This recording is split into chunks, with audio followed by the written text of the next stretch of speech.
खुदावंद आपको बरकत दे। मैं डॉक्टर अलाइस हूँ। मैं आप सबको खुदावंद की हजूरी में खुशामदीद कहता हूँ। और मेरा ईमान है कि आज खुदावंद बहुत शानदार और हैरान कुन काम करेगा। मेरा ईमान है कि खुदा हमें उठाकर नई दुनिया में ले जाएगा। और मैं यकीन रखता हूँ कि आज हमारी ज़िंदगी में तब्दीलियाँ आने वाली हैं, वो काबिले ज़िक्र होंगी, जिसकी बदौलत हमारी ज़िंदगी के नामुमकिनात मुमकिन में बदल सकते हैं और हमारी ज़िंदगियाँ ज़बरदस्त तब्दील हो जाएंगी। मैं चाहता हूँ कि आप इसको शेयर करें, जितना भी आप इसको शेयर कर सकते हैं लोगों को बताएं। और आज बहुत ही शानदार काम आपकी ज़िंदगी में होने वाला है।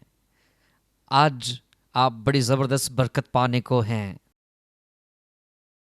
आज मैं जुबों के बारे में बात करना चाहता हूँ।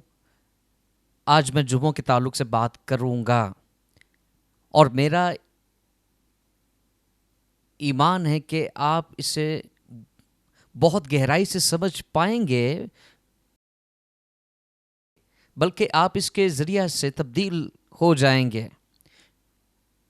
मेरा ईमान है कि खुदावंद आपको वहाँ ले जाएगा जहाँ आपकी मंजिल है, और आप इसे ज़्यादा से ज़्यादा शेयर कीजिए। आप जितना भी शेयर कर सकते हैं इसको शेयर कीजिए और फिर हम इसको शुरू करेंगे। मैं मैं चाहता हूँ कि आप इसको फैलाएं। जितना भी आप शेयर कर सकते हैं शेयर कीजिए, आप ज़रूर करें। हालेलुया, हालेलुया,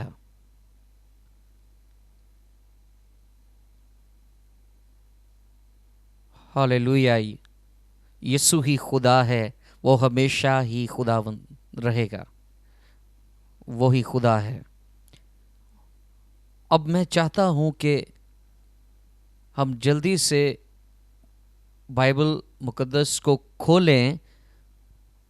यूसाया 10वां बाब 27वीं आयत। यूसाया 10वां बाब 27वीं आयत।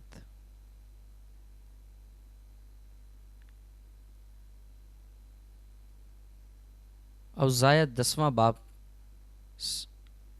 27वीं आयत। मैं उम्मीद रखता हूँ कि आपने इसको खोल दिया। अगर आपने निकाल लिया हवाला तो आमीन बोलें और फिर हम इसको पढ़ेंगे। और उस वक्त यूं होगा कि उसका बोझ उसके कंधे पर से और उसका जुआ तेरी गर्दन पर से उठा लिया जाएगा, और वह जुआ मसा के सबब से तोड़ा जाएगा। इससे आपको कुछ समझना होगा कि असल में जुआ क्या है। और और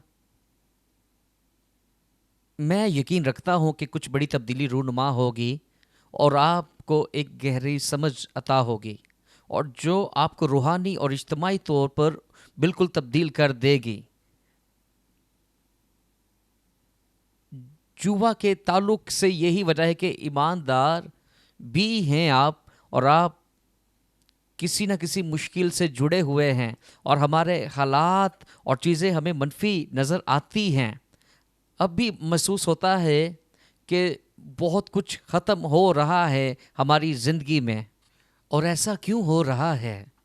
मैं तो दुआ भी करता हूँ, वो सब कुछ करता हूँ जो बेहतर है, जो कर सकता हूँ, खुदा के साथ चलता हूँ, फिर भी मेरे साथ ऐसा क्यों होता है? आप जो मुझे देख रहे हैं, आप इस तरह के चक्कर में फंसे हुए हैं। हमें सब मनफी चीज़ों को कैंसिल करना है। हमें नस्लों से आ रही लानत को ख़त्म करना है। मैं समझता हूँ कि आप नहीं जानते कि जुआ क्या है। लोगों को इसके बारे में नहीं पता है जुआ की क्या चाबी है, और लोग इस कश्मकश में मुब्तला हैं।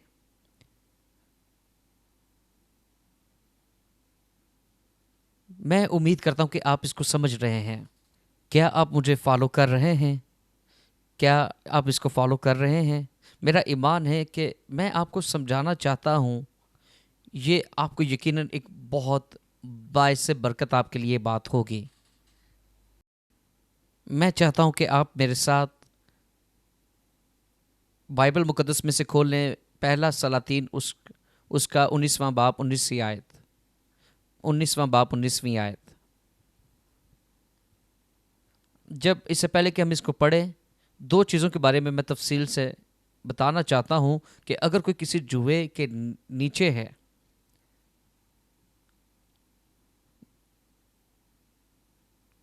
नंबर वन, दो चीज़ें हैं जो काम कर रही हैं।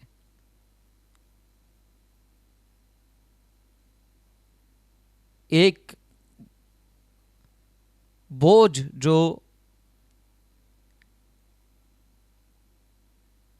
जुआ पैदा करता है और आपके जिस्म को गुलाम बनाता है।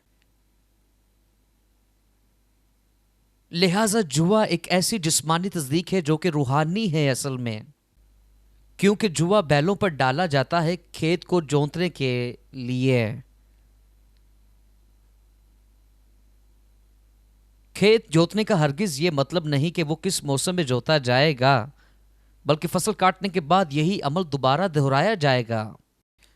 लेकिन फसल से उसे कोई फायदा नहीं होगा। उसे कहा जाएगा कि खेत को जोते और वो खेत को जोएगा, लेकिन खेत की फसल से उसे कोई फायदा नहीं है। मेरी ख्वाहिश है कि कोई समझ पाए कि जुआ क्या है। आप जुए के नीचे हैं और आप मुशक्कत कर रहे हैं।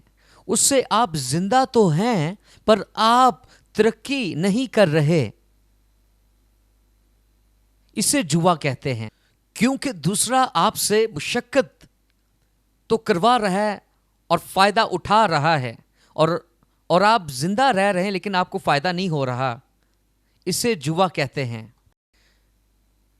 लिहाजा एक रूहानी बोझ जिस्मानी जुआ पैदा करता है। जुआ क्या है इसकी आपको एक मैं मिसाल देता हूं, एक बहुत ही अहम मिसाल, एक बहुत अहम मिसाल। एक पाकिस्तान था, मालिक ने कुछ बैल खरीदे कि उन पर जुआ रखकर खेतों को जुआ जाए। बैल वो नहीं जानते थे। अचानक उनकी गर्दनों पर जुए डालकर रख दिया गया। अचानक उस आदमी का बोझ उठाने लगे और खेतों में वो जोते। बोझ तो नजर नहीं था आ रहा, लेकिन जुआ नजर आता था।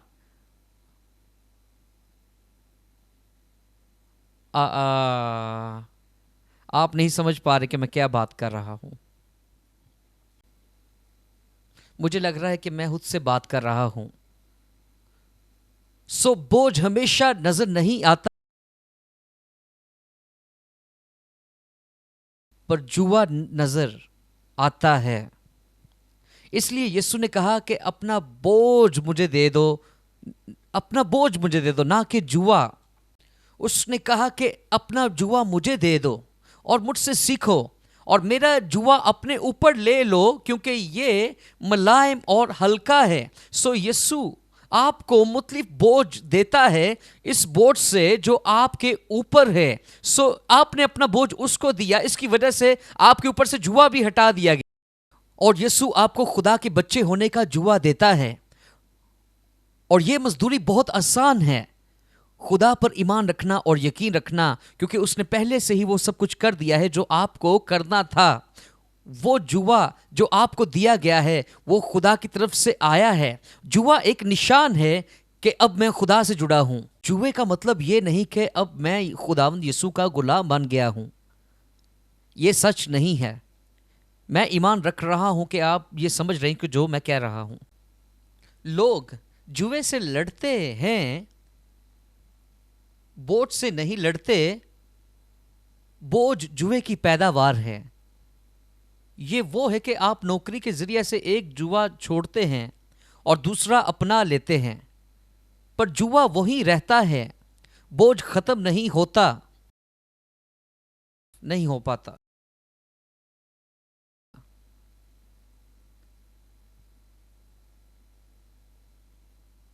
कुछ भी मुख्तलिफ नहीं हो पाता। बोझ वही रहता है। इसलिए यीशु कहता है कि अपना बोझ मुझे दे दो और मुझसे सीखो, क्योंकि मैं दिल का फरोख्तन हूं। और दूसरा, मेरा जुआ ले लो। इसी ये ऑफर यीशु मसीह हमें दे रहा है। वो कह रहा है कि ना तो जुआ टूटेगा और ना ही ये आग में डाला जाएगा। जुआ देने के अलावा कोई और ऑप्शन नहीं है। मैं एक बार फिर दोहराऊंगा, आप जुए की वजह से मुसीबत में मुब्तला नहीं। जुआ नतीजा है बोझ का।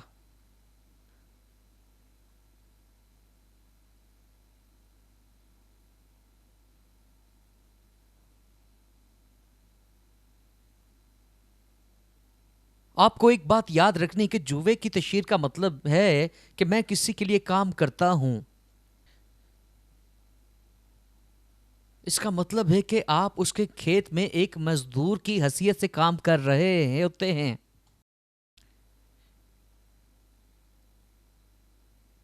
इसलिए जुए का टूटना और आपके ऊपर से ले लिया जाना, आप पसंद करें या ना करें, आप एक जुए के नीचे हैं। आप किस जुए के नीचे काम करना चाहते हैं, ये इशू है। क्या आप यीशु का जुआ लेना चाहते हैं जो ज्यादा हल्का और मुलायम है? आप उसकी बादशाहत के लिए काम करेंगे, जहां आप गुलाम नहीं हैं, जहां कोई भी काम बेमकसद नहीं होगा, कोई भी काम ऐसा नहीं जो बेफायदा हो। आप पसंद करें या ना करें, वहां जुआ होगा। लिहाजा दो चीजें हैं जो आपसे दो चीजें ले सकती हैं, और जब जुआ टूटेगा तो आप महसूस करेंगे।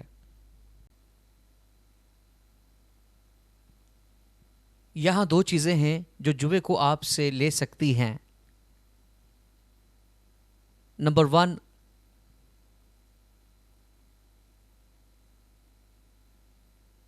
आपसे जुआ ले लिया जाएगा।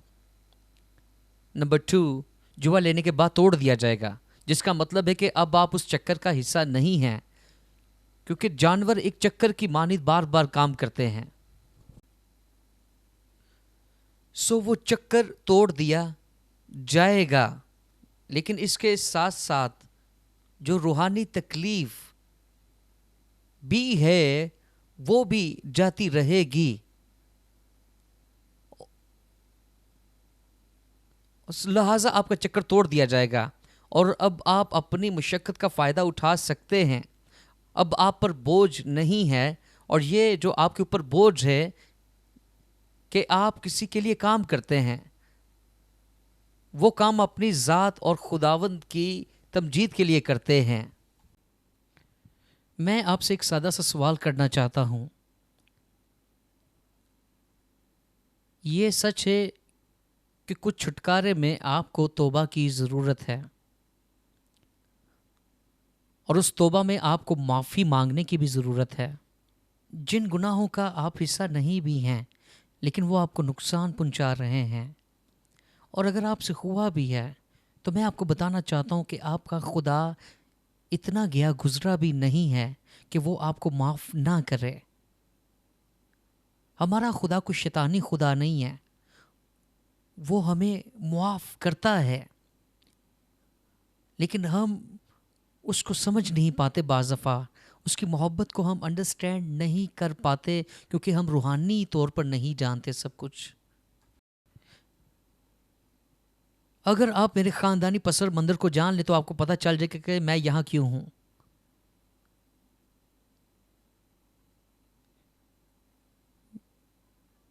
मेरी बेटी अलियाना को शायद याद हो, जब मैंने ये आदत अपने अंदर पैदा की थी और मेरी मिनिस्ट्री शुरू हुई थी, और मैं कहीं दुआ करने जाता था, तो मैंने उन्हें बताया कि वहाँ कुछ बदरूहें थी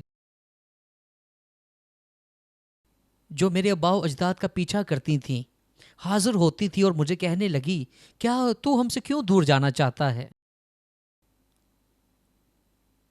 तू हमें क्यों छोड़ना चाहता है? नो नो नो नो, हम तुझे नहीं छोड़ेंगी। ये वो तजुर्बा नहीं था कि उन्होंने मुझे पोजेस कर लिया था, वो नहीं कर सकती थी। ये वो तजुर्बा था जिसमें वो शदीद गुस्से के अंदर थी, क्योंकि जुआ टूट चुका था और बंधन टूट चुके थे। लिहाजा ये बदरूह लंबे अरसे से मेरे बाप दादा के साथ जुड़ी हुई थी, और मेरे बाप को इसका पता भी नहीं था।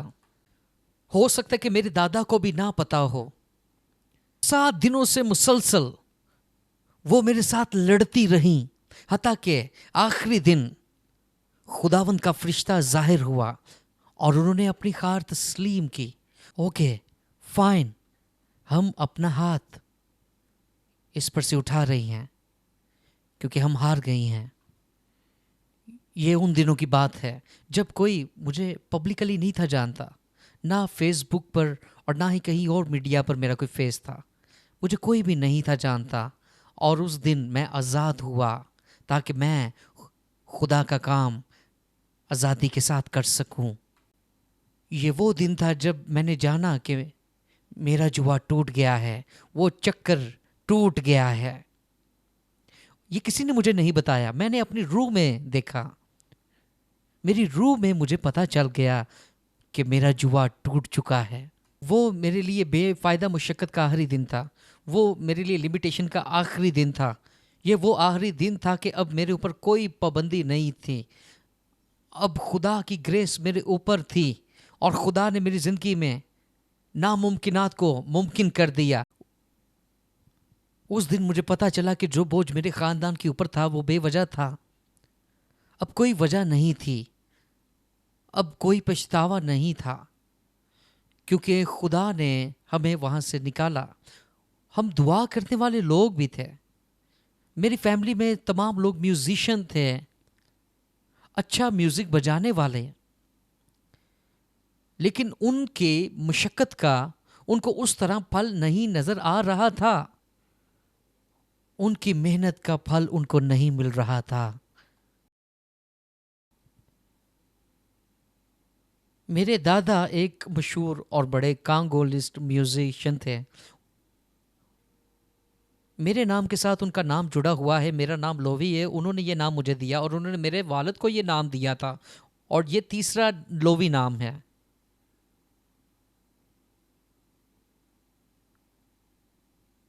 जो कुछ उन्होंने किया वो उसका हल ना निकाल सके।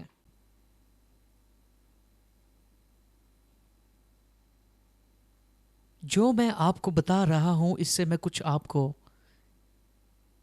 सिखा रहा हूं जिससे आपका बोझ उठाया जा सकता है और जुआ तोड़ा जा सकता है। जुआ तोड़ने का असल मकसद तबाह होना है, जो कि दोबारा जोड़ा नहीं जा सकता किसी भी सूरत के अंदर। डिस्ट्रॉय का मतलब तबाह होना, इसका मतलब उसकी याद तक बाकी ना रहेगी। हालेलुया।